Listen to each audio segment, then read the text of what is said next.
The year was 2187, and humanity had finally reached the stars. After decades of research and countless failures, Earth had built ships that could travel faster than light. The first journeys took humans to nearby star systems where they found empty worlds and ancient ruins of civilizations long dead. But on the seventh voyage, everything changed. The exploration ship Horizon made contact with an alien species called the Kethrani. The Kethrani were tall beings with gray skin and four eyes that seemed to look right through you. They ruled over a vast empire called the Dominion of Keth, which controlled 47 star systems. For over 1,000 years, they had conquered world after world, forcing other species to serve them. They had never met a species they could not break. When they discovered Earth, they saw another world to add to their collection. Commander Jake Morrison stood on the bridge of the Earth Defense Fleet starship Defiance when the first Kethrani message arrived. He was a man in his late 40s, with tired eyes and gray streaks in his dark hair. He had spent 20 years in the fleet, rising through the ranks through hard work and a stubborn refusal to give up. His second-in-command, Lieutenant Kate Lawson, stood beside him.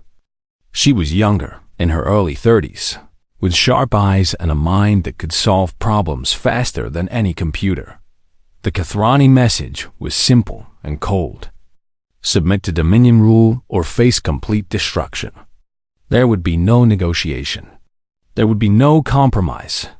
Humanity had 30 days to decide.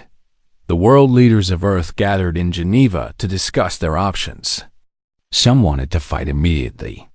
Others wanted to surrender and save as many lives as possible. In the end, they chose a middle path. They would send diplomats to negotiate, while secretly building up their defenses.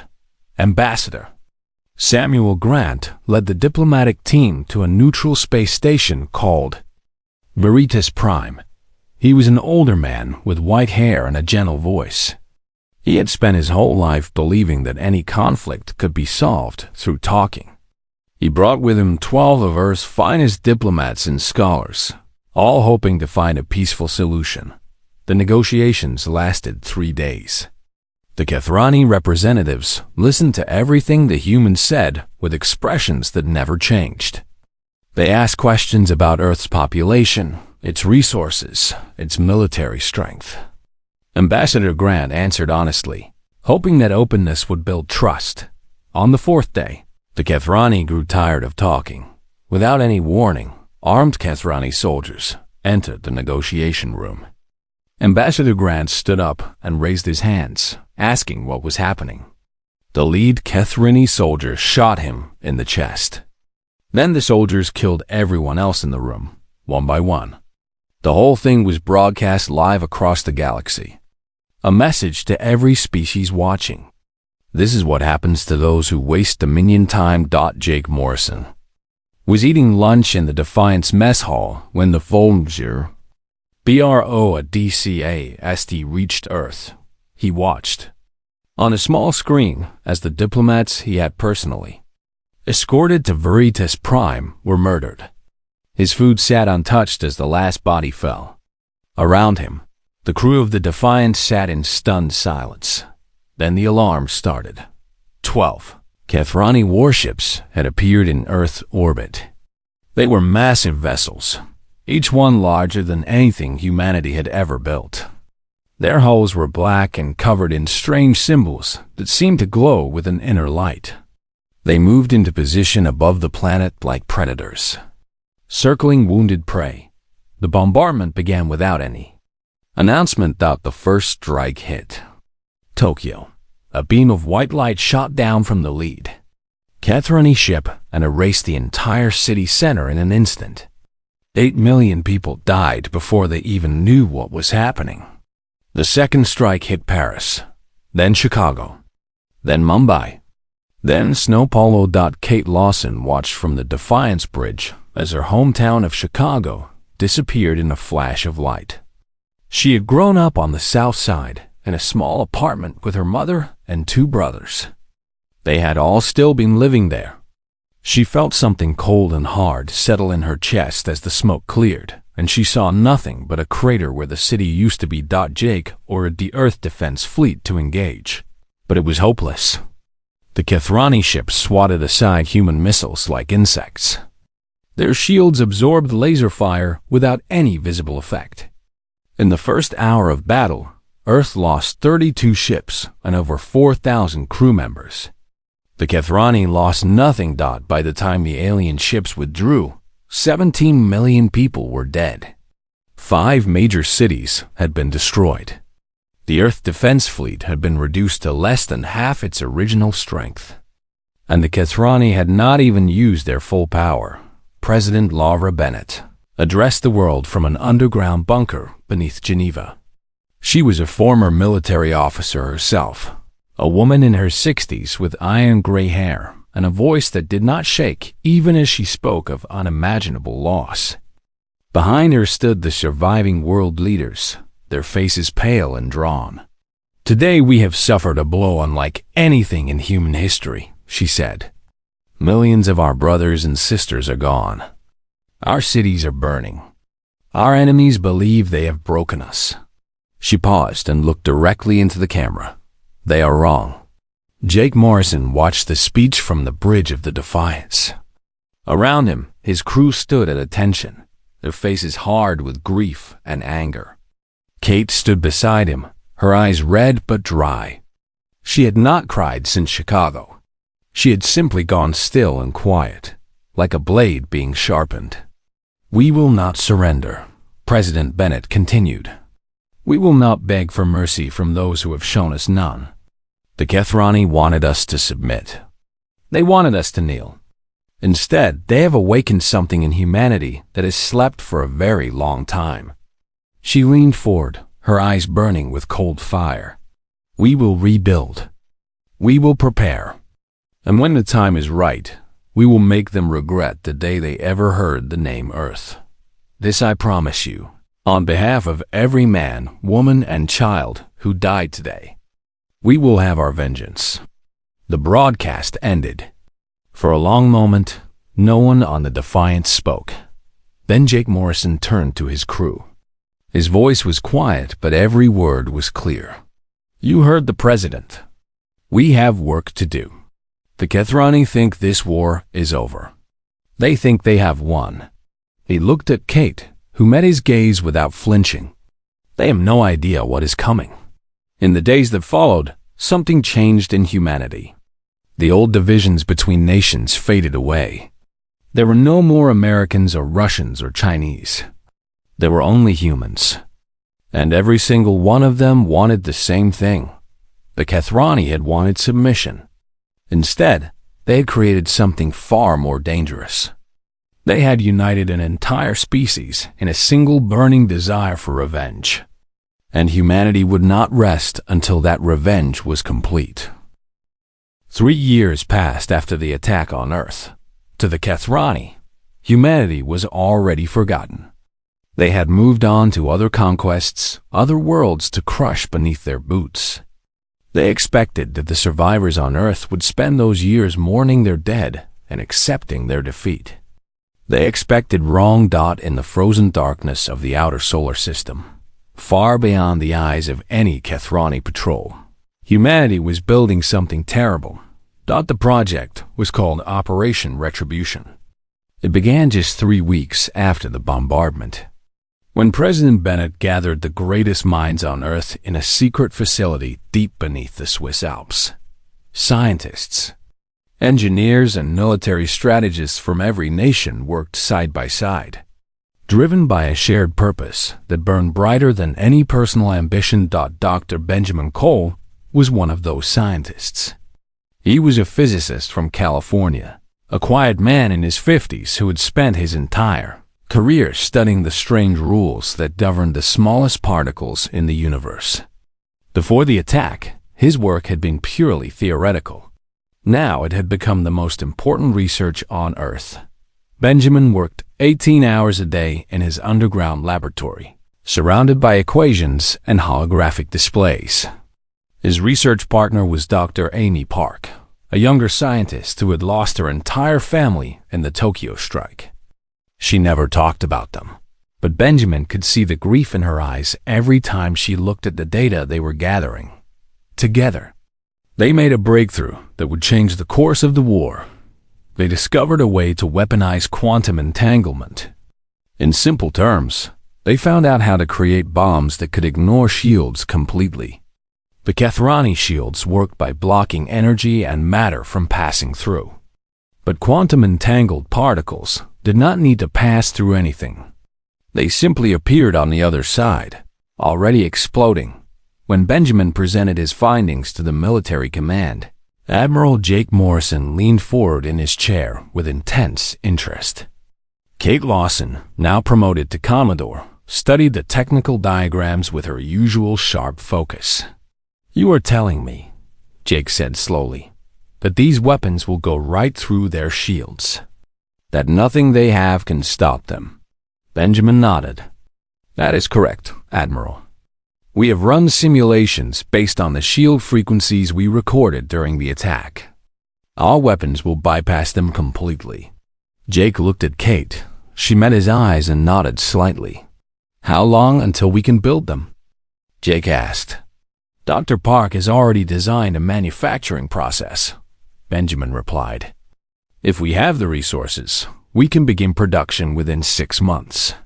The resources came from an unexpected source. One of the Kethrani ships had crashed during the attack, brought down by a lucky missile strike before its shields came online. The wreckage had been recovered and studied in secret.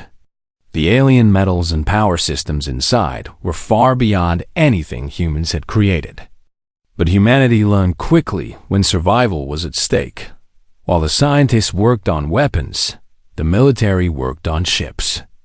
The surviving Earth defense fleet retreated to the Kuiper Belt, a region of space filled with icy asteroids and dwarf planets.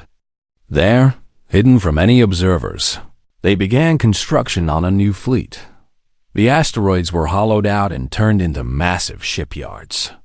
Inside these hidden factories, workers built warships day and night. The new vessels were smaller than Kethrani ships, but much faster. They were designed for hit-and-run attacks, to strike hard and disappear before the enemy could respond. Jake Morrison oversaw every detail of the construction.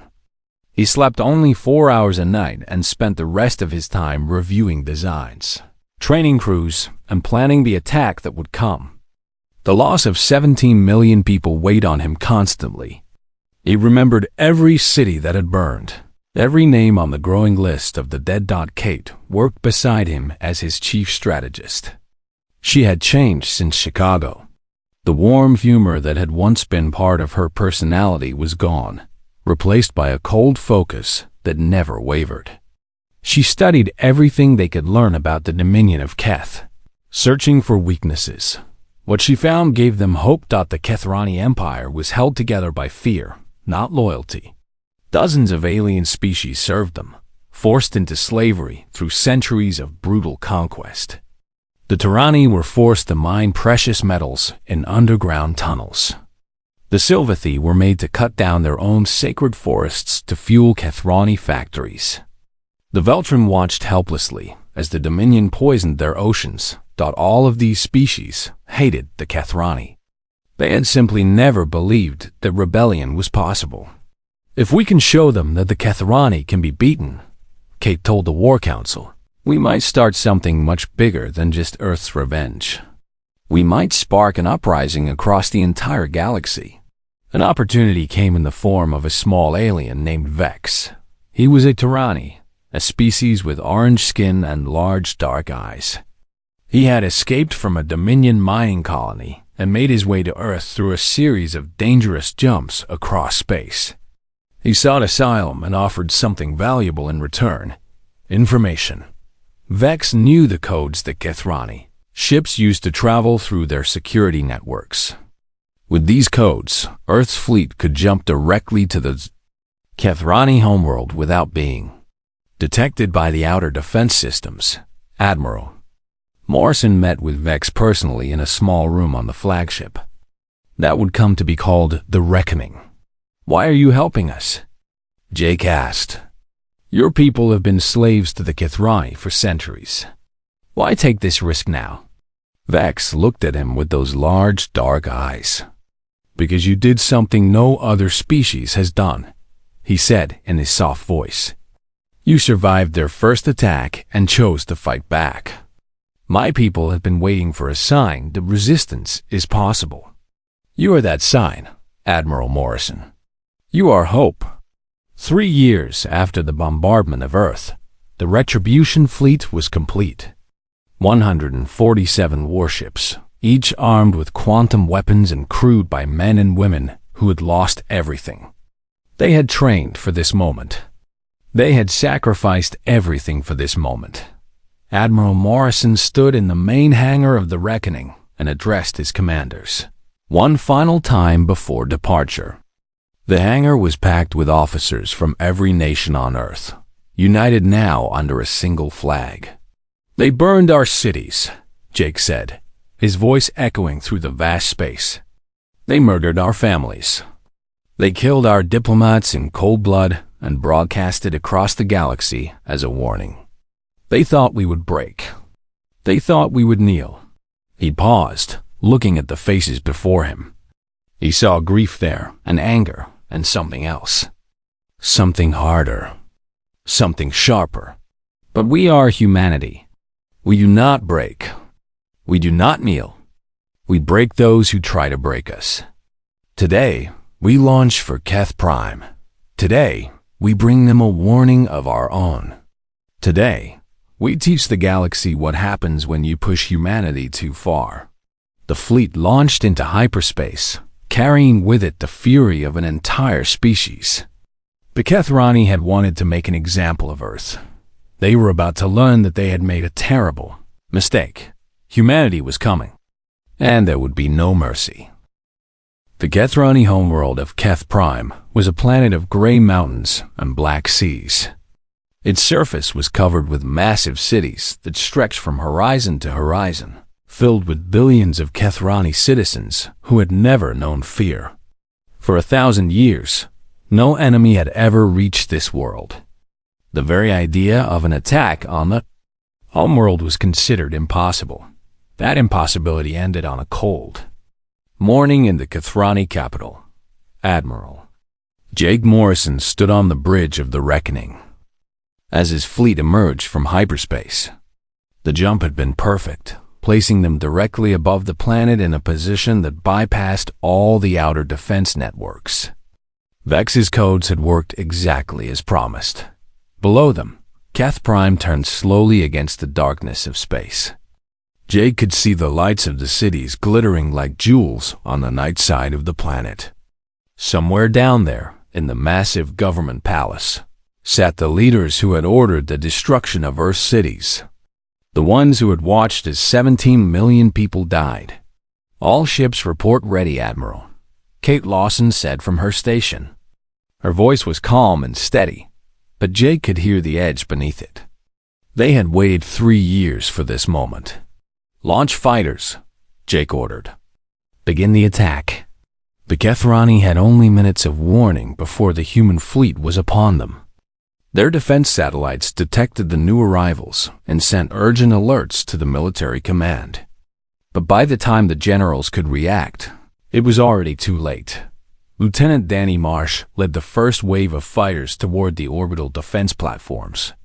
He was 28 years old, a pilot from what used to be Austin, Texas. His parents had been visiting relatives in Chicago when the Kithrani struck. He had been at a training base in Australia, watching helplessly as his family died in a flash of white light. Now he flew toward the enemy with death in his heart. His wingmate, Lieutenant Megan Torres, kept close formation on his right side. She was from Miami, a skilled pilot who had joined the fleet the day after the attack. Her younger sister had been studying in Paris. "Stay tight on me, Megan," Danny transmitted. "We hit the platforms first, then clear a path for the heavy ships. Right behind you, Danny. Let us make them pay." The Kithrani defense platforms opened fire as the human fighters approached. Beams of energy cut through space, trying to intercept the small, fast-moving craft. But the human pilots had trained for this exact scenario. They danced between the beams, using maneuvers that the Kathrani targeting systems could not predict. Danny locked onto the first platform and released his payload. A quantum torpedo streaked toward the target, ignoring the shields completely. The platform exploded in a ball of fire, debris scattering into orbit. Around him, other platforms were dying. The Kathrani had never faced weapons like this before. Their shields, which had protected them for centuries, were suddenly useless. The main Kathrani defense fleet scrambled to respond. 30 warships launched from the orbital shipyards, their massive hulls bristling with weapons. Supreme Commander Zothar personally commanded the flagship, a vessel called Dominance that was twice the size of any human ship. Zothar was a veteran of 100 conquests.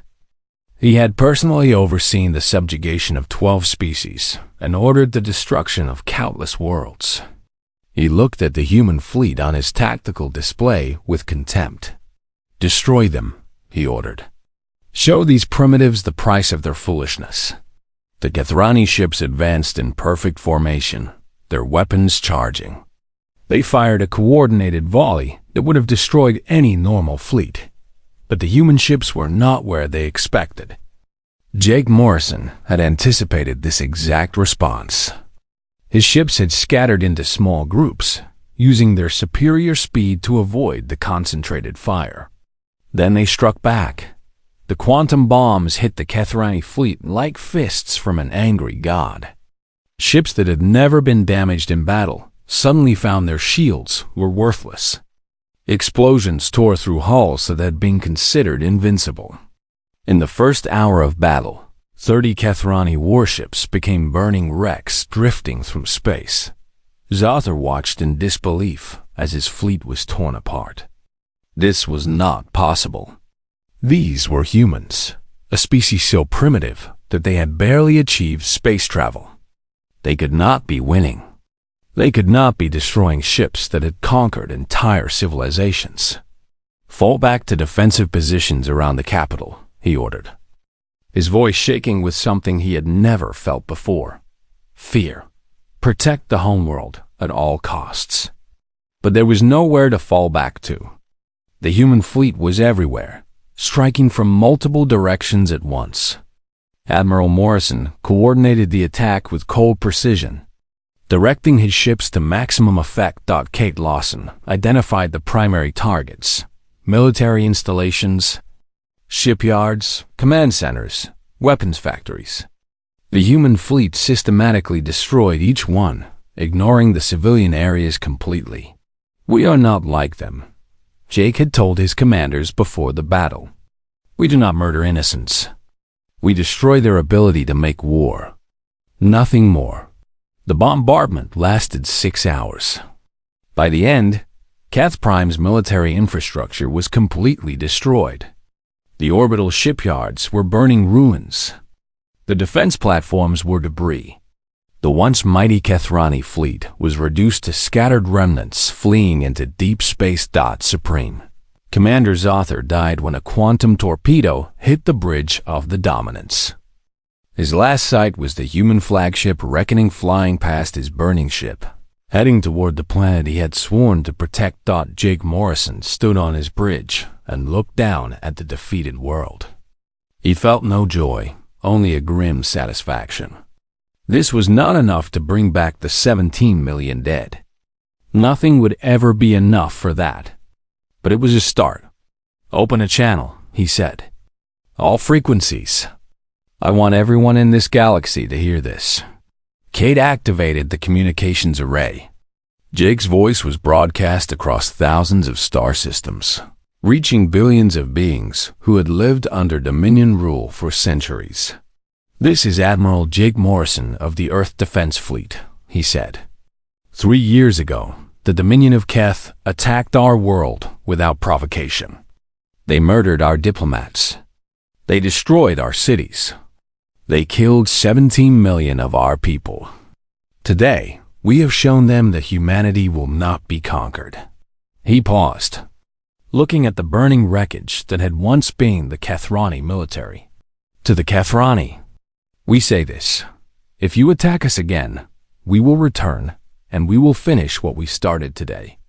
But to every other species listening, every world that has suffered under Dominion rule, we say this: you are not alone. The Kethrani can be beaten. We have proven it today. Rise up, fight back, join us, and together we will end their empire of fear forever. The message ended. The human fleet began its withdrawal, leaving behind a homeworld that would never feel safe again. And across the galaxy, on slave worlds and conquered planets and ships that had never known freedom, beings of 100 different species heard Morrison's words. They looked at each other with new eyes. They whispered to each other in the darkness. Hope had returned to the galaxy, and the Dominion of Keth would never be the same. The message from Admiral Morrison spread across the stars like fire through dry grass. On every world controlled by the Dominion, beings who had known only slavery heard his words. They heard that the Kethrani could be defeated. They heard that they were not alone. And for the first time in centuries, they began to believe that freedom was possible. The first uprising happened on Taranis V, a mining world deep in Dominion territory. The Terrani were a small species with orange skin and large eyes that could see in complete darkness. This made them perfect for working in underground mines, which was exactly what the Kethrani had forced them to do for over 200 years. They dug precious metals from the rock, while Kethrani guards watched over them with weapons and whips. A young Terrani named Kira had been born in the mines and had never seen the surface of her own planet. She had grown up in tunnels lit by artificial lights, breathing recycled air and dreaming of a sky she had only heard about in old stories. When Morrison's message reached Taranis Vi, she was working in the deepest section of Mine 7. The Kethrani guards tried to block the transmission, but it was too late. Workers passed the message from tunnel to tunnel, whispering the words to each other in the darkness. By the time the guards realized what was happening, every Terrani on the planet had heard Kira had maintained secret contact with Vex, the Terrani who had helped humanity find Keth Prime. Through hidden channels, she had been building a network of resistance fighters for months. Now she activated that network. The uprising began at midnight. When the guards were changing shifts, Terrani workers used mining explosives to collapse the entrances to the guard barracks. Others seized weapon caches that had been hidden throughout the mine complex. Within hours, the guards were trapped and the main facility was under Terrani control. Kira led a group of fighters to the surface, where she saw the sky for the first time in her life. She stood there for a long moment, looking up at the stars with tears running down her face. "We are free," she whispered. Then she turned to her people. "But we will not be truly free until the Dominion falls. We must keep fighting." Within a week, the entire planet was liberated. News of the Terrani uprising spread quickly, inspiring others to follow. On the forest world of Silvos, the Silvathi people had been forced to cut down their own sacred trees to fuel Kethrani industry. These tall green beings had worshipped those forests for thousands of generations. Watching them fall had broken something deep inside them. But Morrison's message and the Terrani victory awakened something new. The Silvathi rose up against their oppressors, using their knowledge of the remaining forests to launch surprise attacks. The Kethrani garrison, unfamiliar with the terrain, was overwhelmed within days. On the waterworld of Veltra, the amphibious Veltran people had watched helplessly as Dominion factories poisoned their oceans. Their children were born sick. Their elders died young. They had believed there was nothing they could do. Now they believed differently. The Veltran attacked the garrison ships in their orbit, using small craft that could move through water and space equally well. The Kethrani commanders, who had never faced an enemy that could fight in both environments, were caught completely off guard. world after world rose up against the Dominion. Some rebellions succeeded quickly. Others were crushed by Kethrani reinforcements. But every victory, every act of defiance, inspired others to join the fight. Earth became the center of this growing resistance. President Lavra Benin established what she called the Alliance of Free Worlds. Representatives from liberated planets traveled to Earth to coordinate their efforts. For the first time in history, dozens of different species worked together toward a common goal. Admiral Morrison was appointed as the military commander of the Alliance forces. He worked with generals and warriors from a dozen worlds, learning their tactics and sharing human strategies.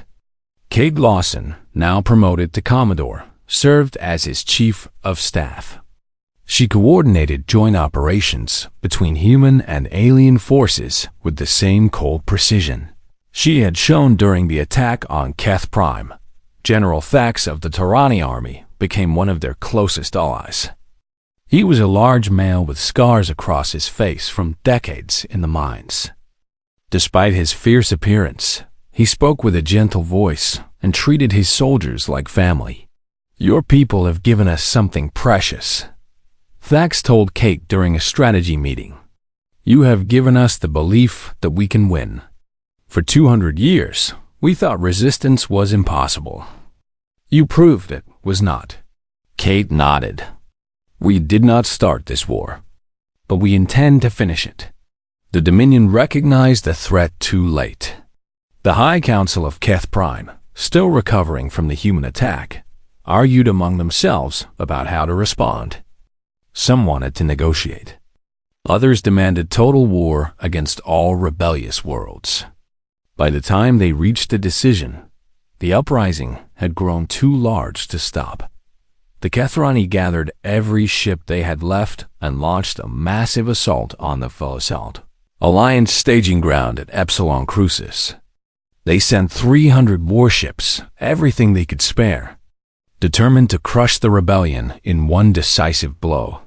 The Battle of Epsilon Crucis was the largest space combat in galactic history.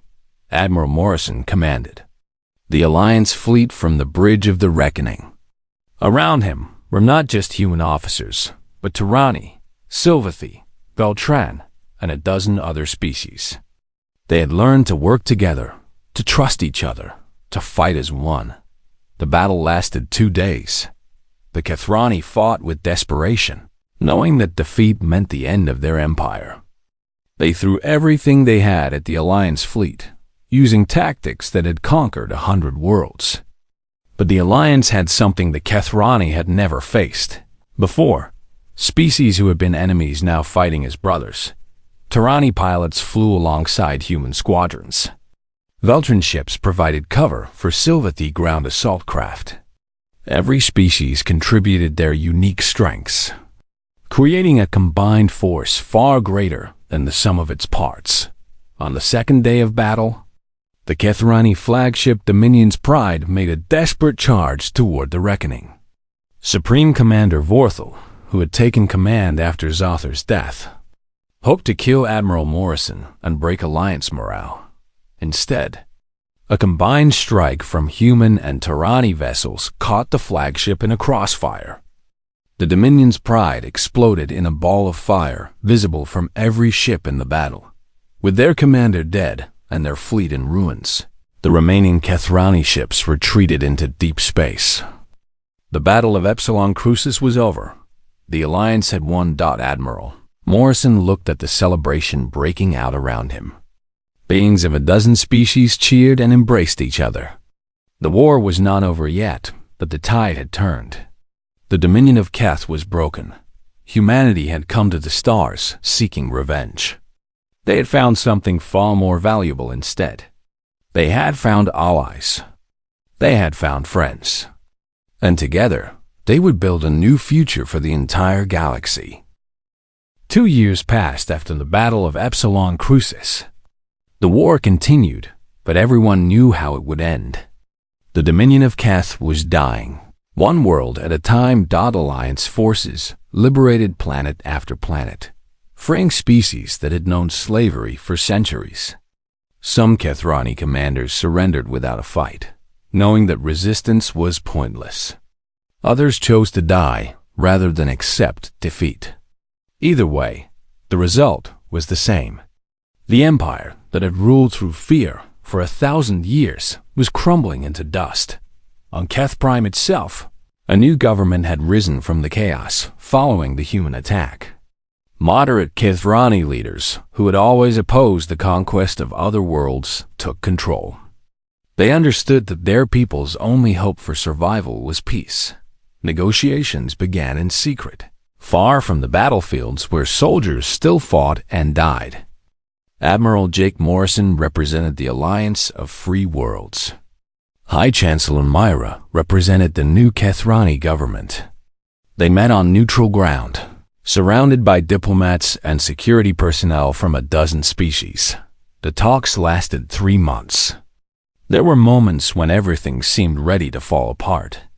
Old hatreds ran deep, and many in the Alliance wanted the complete destruction of the Kethrani civilization. But Morrison argued for restraint.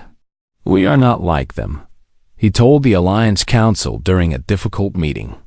"We did not fight this war to become the next oppressors. We fought so that every species could be free. That includes the Kethrani themselves. Most of them are just ordinary people who never had any say in what their leaders did." Kate Lawson supported his position. She had changed during the years of war. The cold anger that had consumed her after Chicago had slowly been replaced by something else. Not forgiveness, exactly, but understanding. She had seen enough death to last 1,000 lifetimes. She was ready for it to end finally, on the anniversary of the original attack on Earth. A treaty was signed. The ceremony took place aboard Veritas Prime, the same neutral station where Earth's diplomats had been murdered so many years before. It was a deliberate choice, a way of showing how much had changed. Admiral Morrison signed on behalf of the Alliance.